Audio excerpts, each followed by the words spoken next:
Salut tous les fans de Vintage Car Chronicles. Accrochez-vous bien parce qu'aujourd'hui on plonge dans l'histoire d'une voiture mythique, la Bugatti Hobéton 10. Ouais. On a un tas de documents avec nous, des articles, des specs techniques, des anecdotes, et on va décortiquer tout ça ensemble pour découvrir ce qui rend cette supercar des années 90 si spéciale. C'est vrai qu'elle est souvent oubliée quand on parle des légendes automobiles, mais l'Ebi 110 est un modèle clé. Imaginez, elle relie le passé glorieux de Bugatti à l'ère moderne des hypercars. Ok, alors on commence par le commencement, la renaissance de Bugatti. Ouais. On est en 1987. Et c'est un Italien, Romano Arcioli, qui décide de ressusciter la marque après des décennies de silence. C'est pas une mince affaire. Non, vraiment, Arcioli était un passionné. Il voulait construire la meilleure voiture du monde, Ouais. rien de moins. Et il a choisi Campo Galliano en Italie pour construire une usine ultra moderne, la Fabrique Bleu Projet. La fabrique bleuée, ça sonne comme un lieu mythique. On sent déjà la passion et l'ambition démesurée derrière ce projet. Absolument. Et cette ambition se reflète aussi dans le design de la voiture. Ah. Saviez-vous que plusieurs designers de renom ont été impliqués, dont Marcello Gandini, le créateur de la Lamborghini Countach? Ah oui, la Countach a une autre légende. Donc on peut imaginer que Gandini avait proposé un design assez radical pour l'EB110. Exactement. Il avait imaginé une forme très anguleuse, un peu dans l'esprit de la Countach. D'accord. Mais Arcioli voulait une voiture à la fois moderne et élégante qui rappelle l'héritage de Bugatti tout en se démarquant. D'où le choix final pour un design plus fluide, plus en ligne avec l'image des Bugatti. Voilà. Mais au-delà du look, l'EB110, c'est avant tout une prouesse technologique. Ouais. On parle d'un moteur V12 de 3,5 litres avec 4 turbos. Et 60 soupapes. C'était du jamais vu pour l'époque. Ah ouais. Arcioli voulait repousser les limites de la performance, et il a réussi. Les B110 étaient capables de rivaliser avec les meilleures supercars du moment, comme la Lamborghini Diablo ou la Ferrari F40. C'est incroyable. Et dans les documents que je vous ai partagés, il y a cette anecdote sur le passage d'un châssis en aluminium à un châssis en fibre de carbone. Pourquoi ce changement? C'est une décision qui a été prise après les premiers prototypes. Arcioli a fait appel à Aérospatiale, une entreprise française spécialisée dans l'aéronautique, pour développer ce châssis en fibre de carbone. C'était une technologie révolutionnaire pour l'époque qui a permis d'alléger la voiture tout en augmentant sa rigidité. Et ça a dû avoir un impact énorme sur les performances de la voiture. Absolument, l'EB110 était une voiture extrêmement agile et réactive, en partie grâce à ce châssis en fibre de carbone. Et pour ceux qui en voulaient encore plus, il y avait la version Super Sport, la EB110 SS. Ah oui, la Super Sport. Encore plus légère, encore plus puissante avec ses 603 chevaux. Elle était capable d'atteindre 355 km/h, une vitesse hallucinante pour l'époque. Waouh. Et pour l'anecdote, Michael Schumacher en possédait une. C'est fou. Ça devait être une expérience incroyable de conduire cette voiture. Mais malgré toutes ces innovations et ces performances incroyables, l'histoire de l'EB110 a connu une fin tragique. Non. Oui, malheureusement, Bugatti a fait faillite en 1995. Plusieurs facteurs ont contribué à cette fin brutale, comme la crise économique mondiale et l'acquisition coûteuse de Lotus par Arcioli. C'est vraiment dommage car le l'EB110 avait tout pour réussir. Mais heureusement, son histoire ne s'arrête pas là. Vous avez raison, DS Sportwagen, un préparateur allemand, a racheté les pièces restantes et a continué à assembler quelques EB110. Il y a aussi B-Engineering, fondé par d'anciens ingénieurs de Bugatti, qui a développé l'Edonis, une supercar basée sur le châssis de l'EB110. C'est fascinant de voir comment l'EB110 a continué à vivre, même après la faillite de Bugatti. On sent que cette voiture a marqué les esprits. Mais avant de parler de son héritage, j'aimerais qu'on revienne sur la version de course, l'EB110 LM. Ah oui, la LMA. Conçue pour participer aux 24 heures du Mans en 1995. C'était un défi énorme pour Bugatti qui n'avait pas couru depuis des décennies. Et comment s'est passée la course? J'imagine qu'adapter une voiture aussi complexe à la compétition n'a pas dû être facile. Pas du tout. L'EB110 LM a rencontré des problèmes techniques et a dû abandonner avant la fin de la course. Malgré tout, elle a marqué les esprits et a prouvé que l'EB110 avait le potentiel pour briller en compétition. C'est dommage pour l'abandon, mais ça montre encore une fois l'audace et l'ambition qui caractérisaient ce projet. Alors maintenant que nous avons retracé l'histoire de l'EB110, plongeons un peu plus dans les détails de cette machine extraordinaire.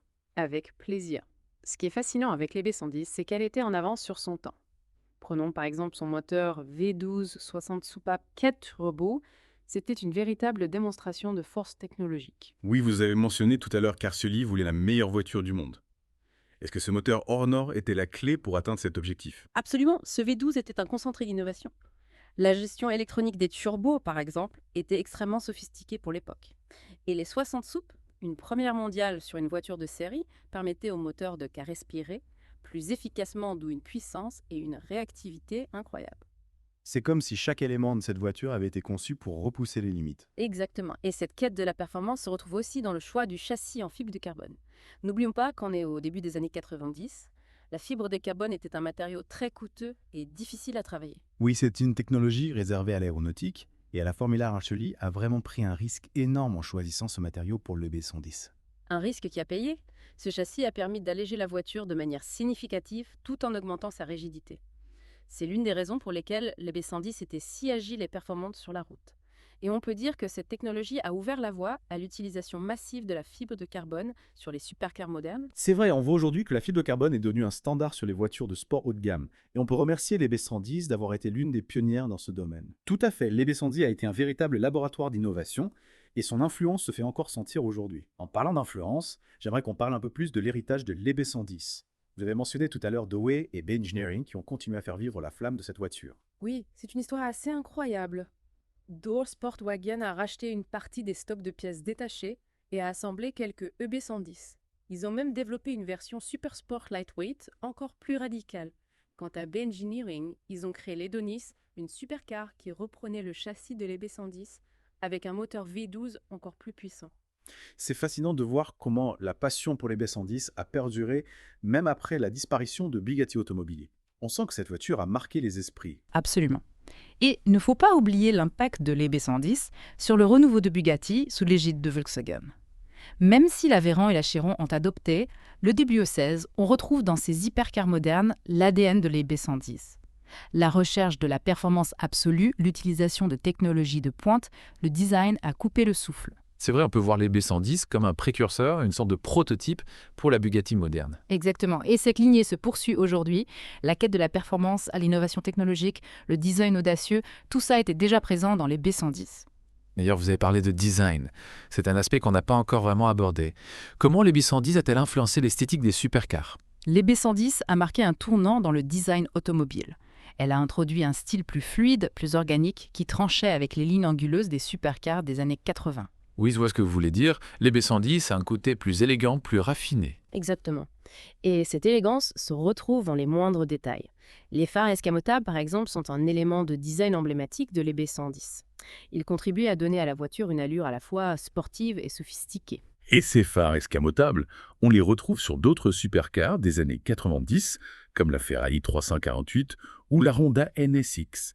C'est un détail qui est devenu iconique de cette époque. Tout à fait. Et on peut dire que l'EB110 a contribué à populariser ce type de design. C'est marrant de voir comment une voiture peut influencer toute une génération de designers. C'est la magie de l'automobile. Les voitures emblématiques comme l'EB110 ne se contentent pas d'être performantes.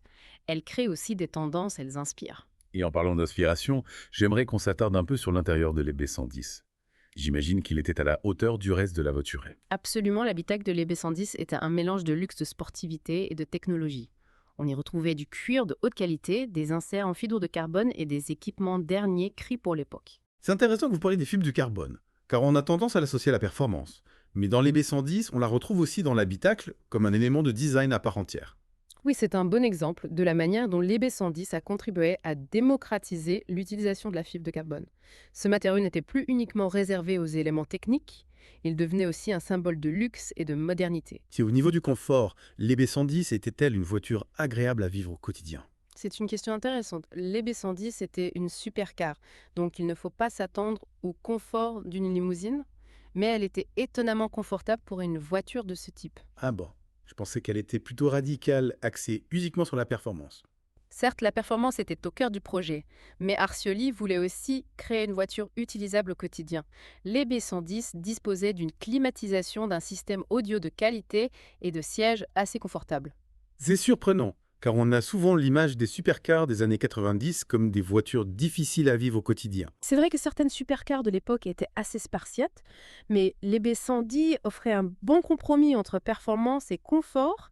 Elle était capable de vous emmener sur circuit le week-end et de vous transporter au travail la semaine. Donc on peut dire que l'EB110 était une voiture polyvalente, en plus d'être performante et innovante. Tout à fait, l'EB110 était une voiture complète qui repoussait les limites à tous les niveaux. Et c'est ce qui la rend si fascinante aujourd'hui. Elle était en avance sur son temps, et elle continue d'inspirer les constructeurs automobiles modernes. Absolument, l'EB110 est une véritable icône automobile, et elle mérite amplement sa place parmi les plus grandes supercars de tous les temps. Et en parlant de supercars, on a encore beaucoup de choses à découvrir sur l'EB110, notamment son engagement en compétition, ses records de vitesse. Oui, il nous reste encore plein de choses à explorer ensemble. L'histoire de l'EB110 est riche en rebondissements, et elle ne manque pas d'anecdotes passionnantes. Alors on continue notre plongée dans l'univers de cette voiture mythiquée. On a beaucoup parlé de la technologie et du design de l'EB110, mais j'aimerais qu'on revienne sur un point important. L'homme derrière tout ça, Romano Arcioli. Oui, on a évoqué sa passion, son ambition démesurée. Mais au final, quel est son véritable héritage? A-t-il réussi à réaliser son rêve de créer la meilleure voiture du monde? C'est une question complexe. Ouais. D'un point de vue purement commercial, l'EB110 n'a pas été le succès escompté. La faillite de Bugatti en 1985 a été un coup dur pour Arcioli. Mais d'un autre côté, il a réussi à créer une voiture exceptionnelle qui a repoussé les limites de la technologie et du design. C'est vrai, on l'a vu tout au long de cette plongée, l'EB110 était une voiture en avance sur son temps. Elle a marqué les esprits et elle a inspiré d'autres constructeurs. Exactement. Et puis il y a l'impact symbolique de cette renaissance de Bugatti Arcioli à redonner vie à une marque mythique. Il a réalisé le rêve de nombreux passionnés d'automobile. Et ce rêve a perduré, puisque Bugatti a ensuite été reprise par Volkswagen et a connu un succès phénoménal avec l'Aveyron et la Chiron. Est-ce qu'on peut dire que l'EB110 a ouvert la voie à ce succès? Sans aucun doute, l'EB110 a montré qu'il était possible de créer une Bugatti moderne capable de rivaliser avec les meilleurs supercars du monde. Elle a posé les bases de ce que Bugatti est devenu aujourd'hui. C'est une belle histoire finalement. Même si l'aventure d'Arcioli s'est terminée tragiquement, il a réussi à laisser une trace indélébile dans l'histoire de l'automobile. Tout à fait. Et cette trace, c'est l'EB110, une voiture qui continue de fasciner et d'inspirer les passionnés du monde entier. Avant de conclure cet épisode, j'aimerais qu'on parle un peu des sensations de conduite. J'imagine que piloter une EB110 doit être une expérience inoubliable. Ah oui, c'est une voiture qui procure des sensations extraordinaires. Le moteur V12 est d'une puissance incroyable, la sonorité est envoûtante. Et puis, il y a la transmission intégrale qui offre une adhérence exceptionnelle. On a souvent l'image des supercars des années 90, comme des voitures brutales, difficiles à maîtriser. Est-ce que c'était le cas de l'EB110? Pas vraiment. L'EB110 était une voiture exigeante, bien sûr, mais elle était aussi très communicative. On sentait la route, on était en symbiose avec la machine. C'était une expérience de conduite très intense, mais aussi très gratifiante. On sent que vous êtes un passionné. C'est contagieux. J'ai presque envie de me mettre au volant d'une EB110 maintenant. Ah, si vous en avez l'occasion, n'hésitez pas. C'est une voiture qui vous marque à vie. Bon, eh bien, je crois qu'on a fait le tour de la question. On a exploré l'histoire, la technologie, le design, les performances, les sensations de conduite. Que dire de plus sur l'EB110? Simplement que c'est une voiture extraordinaire qui a marqué son époque et qui continue de fasciner les passionnés d'automobile. Un grand merci à vous pour toutes ces informations passionnantes. J'ai appris énormément de choses aujourd'hui. Merci à vous pour l'invitation. C'était un plaisir de partager ma passion pour l'EB110 avec vous. Et un grand merci à vous, chers auditeurs, d'avoir suivi cette plongée dans l'univers de la Bugatti Weserve-Tonks. N'oubliez pas que Vintage Car Chronicles, c'est tous les jours. Alors on se retrouve demain pour une nouvelle aventure automobile.